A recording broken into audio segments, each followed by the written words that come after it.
경설 이규보 아저씨야. 갈래를 좀 먼저 보면 고전 수필에 들어간다 그지. 설이라는 게 우리가 교술 갈래에 들어가는 거잖아. 우리 교술 갈래 배운 게 뭐 있었어?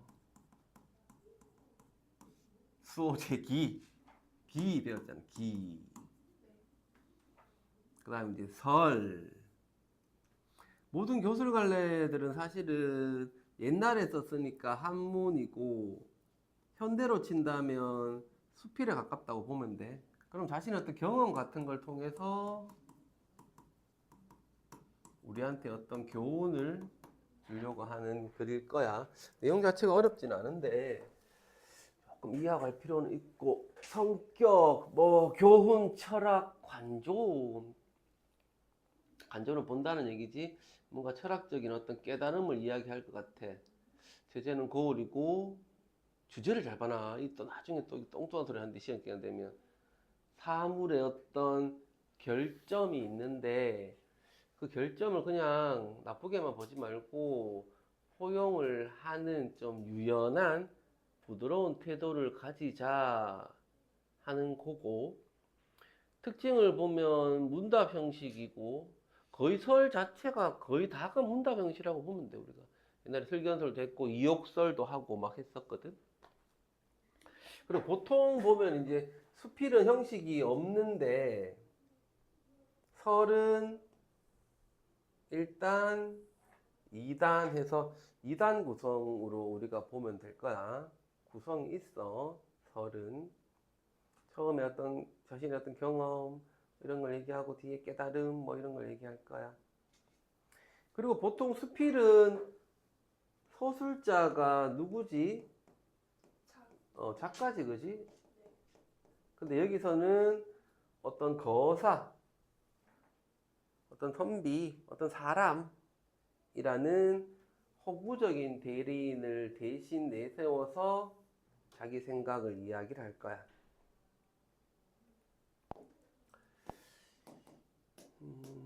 뒤에 설에 대한 게 좀 없나 보자. 거사가 선비라고요? 근데 그 사람인데 작가가 그 허구적인 거사를 만들어서 자기 생각을 얘기할 거야. 원래 이제 나는 이래야 되는데 어떤 다른 사람이 말하는 것처럼 좀 바꿔서 얘기를 하고 있어. 작품 소개 한번 읽어볼까? 이 작품은 사물의 외양을 비춰보는 도구인 거울의 어, 도구입니다. 어. 사물의 겉모습을 비춰보는 도구가 거울이란 말이야, 그지? 그래서 우리는 그 거울을 보고 뭔가를 뭐 하고 하는데 그 거울에다가 이제 음, 읽어라.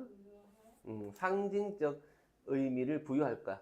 어떤 상징적 의미인지를 좀 봐야 되겠지, 그지? 아까 앞에서 보니까 우리가 단점을 뭐 수용하고 뭐 유연한 거 이런 거니까 거울이 아마 그런 애인 것 같아. 자세히 잘 모르겠어 아직은. 사물과 삶의 본질적인 의미를 발견하고 있는 설이다. 사물과 삶의 본질적 의미를 깨닫는 어떤 교훈을 전달해 줄 거야.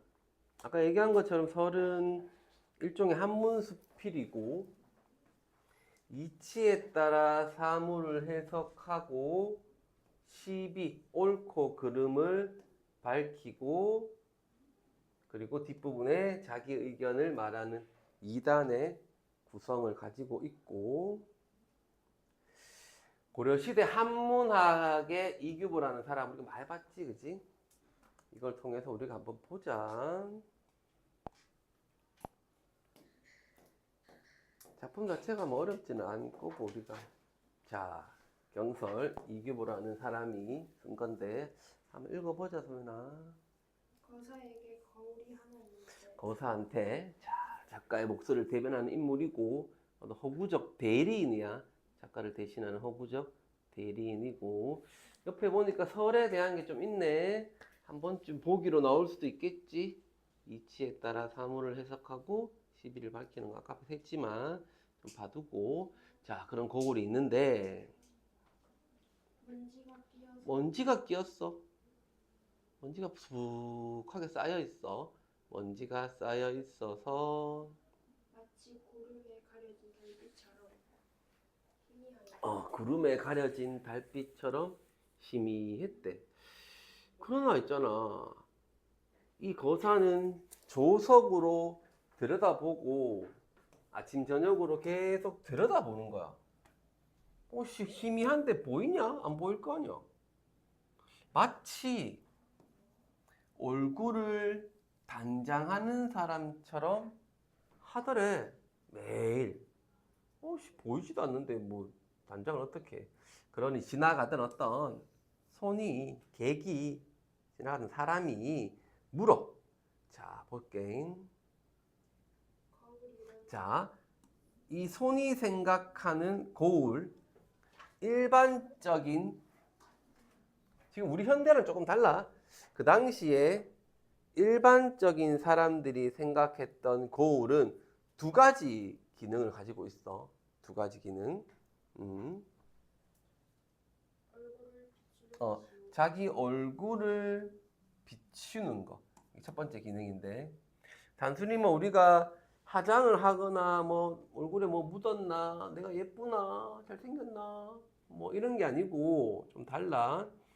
거울을 통해 자신의 지금 현재 모습을 비춰보고 반성과 성찰을 할 수 있는 게 거울이라고 생각을 했어, 사람들은. 물론 뭐 얼굴을 단정하는 것도 기능이 있긴 하겠지만 보통적으로 이제 자신의 얼굴을 비춰보고 자신의 삶, 자신의 행동 이런 걸 비춰보는 거지. 보통 보면 이제 거울, 우물 이런 거 비슷하잖아. 유리.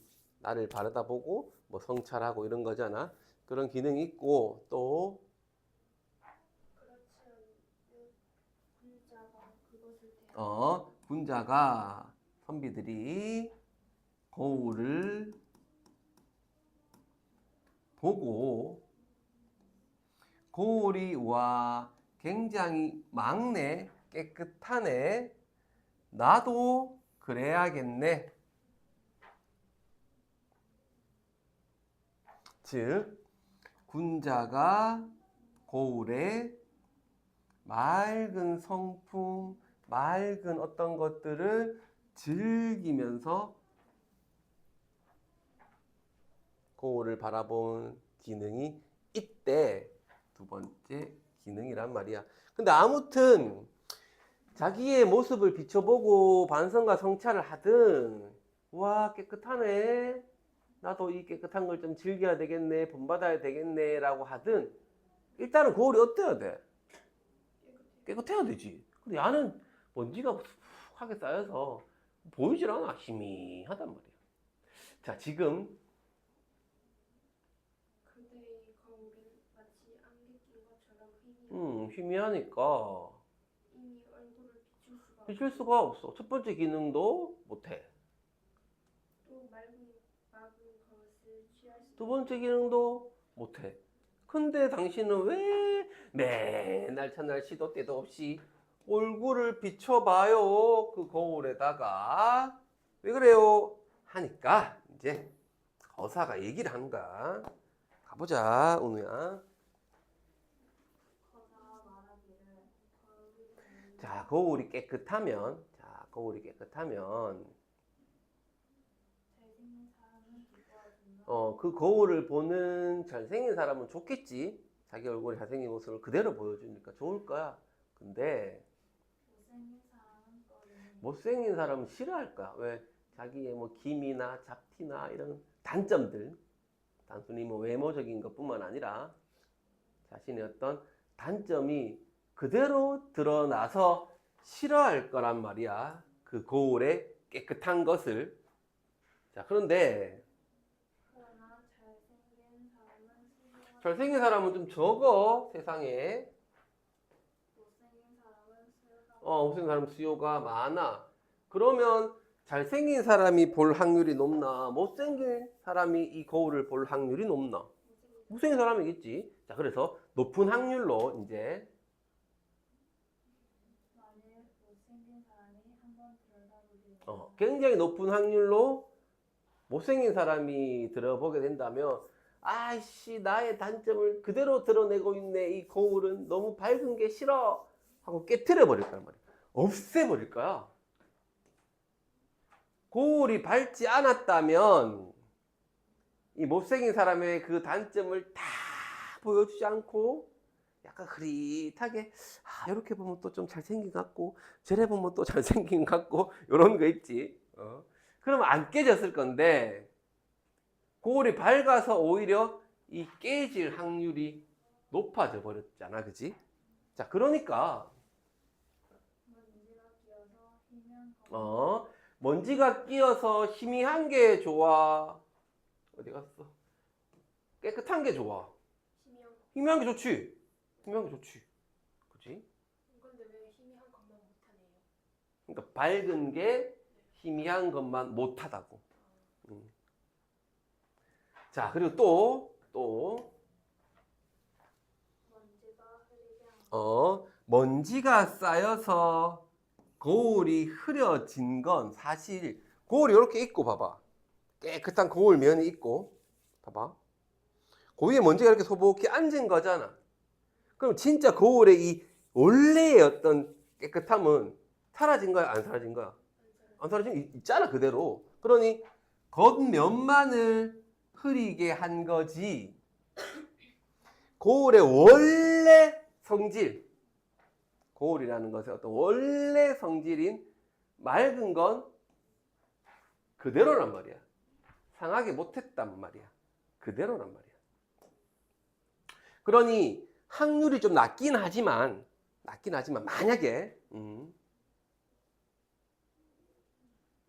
잘생긴 사람을 만나서 잘생긴 사람을 딱 만났어. 그럼 뭐 하면 돼? 닦으면 되잖아. 닦으면 되지, 그때 가서. 근데 굳이 처음부터 막 밝고 깨끗하게 있으면 깨질 확률이 높잖아. 그러니까 평소에는 이렇게 흐리미하게 있다가 못생긴 사람이 봐도 안 깨지고 잘생긴 사람이 오면 그때 가서 싹 닦으면 되지 뭐. 그러니 굳이 깨끗하게 그렇게 유지할 필요가 없다라는 거야. 이 사람은 자 이런 말을 합니다. 가보자. 옛날 거울을 대한 사람은 그 맑은 것을 취하기 위한 것이었지만 옛날 거울을 바라보던 사람들은 거울의 맑은 것을 본받고 거울의 어떤 그런 것들을 하고 싶어 했지만 내가 거사 뭐 유교부 대리인이겠지. 거울을 대하는 건 희미한 것의 어떤 장점 있는 그대로를 다 비춰주지 않고 어느 정도 못생긴 사람의 단점도 받아들여 줄 수 있는 그런 장점을 배우기 위한 거래. 이해가 됐어? 뭔 말인지? 자, 한번 보자. 그럼 우리가 넘어가서 그 사람은 이런 사람이고요. 손은 이런 사람이고 통념은 알지? 우리가 일반적인 생각이고 통념은 이게 제일 중요하겠지. 맑은 거울은 결점을 그대로 드러내서 지적을 하는 태도, 흐린 거울은 결점을 수용하면서 이해해주는 어떤 부드러운 유연한 태도. 잘생긴 사람은 군자와 같이 도덕적으로 결점이 없는 아주 소수의 사람. 결점이 없는 사람이 뭐 몇 명이 되겠노? 다 단점이 다 있지. 누구나 인간이면. 못생긴 사람은 도덕적으로 조금의 어떤 결점이 있는 사람이야. 그래서 작가가 자 3번 비판을 하고 싶은 대상은 무조건 맑은 거울을 가지고 다니는 사람, 맑은 거울의 어떤 태도를 가지려는 사람이야. 그러니까 너무 지나치게 결벽하고 막 깨끗함만을 추구하는 사람이야. 자, 요게 중요해.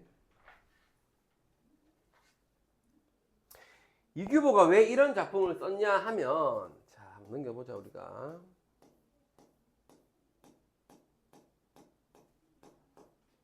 239페이지. 자, 갈로 3번을 읽어볼게. 소연아. 작가는 맑은 거울을 지니고 다니는 사람, 즉 지나치게 결백하고 청명한 태도로 사는 사람들을 비판하고 있다. 자, 이규보는 무신정변이 일어날 무렵에 태어났어. 무인이 있고 문인이 있단 말이야. 얘들이 군인이란 말이야. 얘들이 학자고. 보통 정치는 얘들이 했어. 그러다가 얘들이 정치를 와도 못하니까 이 군인들이 얘들을 없애버리고 자기들이 집권해서 정치를 하던 시기가 무신정변 시기란 말이야. 이규보는 문인이야. 문신이야. 문을 했다는 사람이야. 그러면 무신집권기에 임춘과 같은 기존의 귀족 출신들, 즉 이 문인들, 문신들은 따라 적고 있지.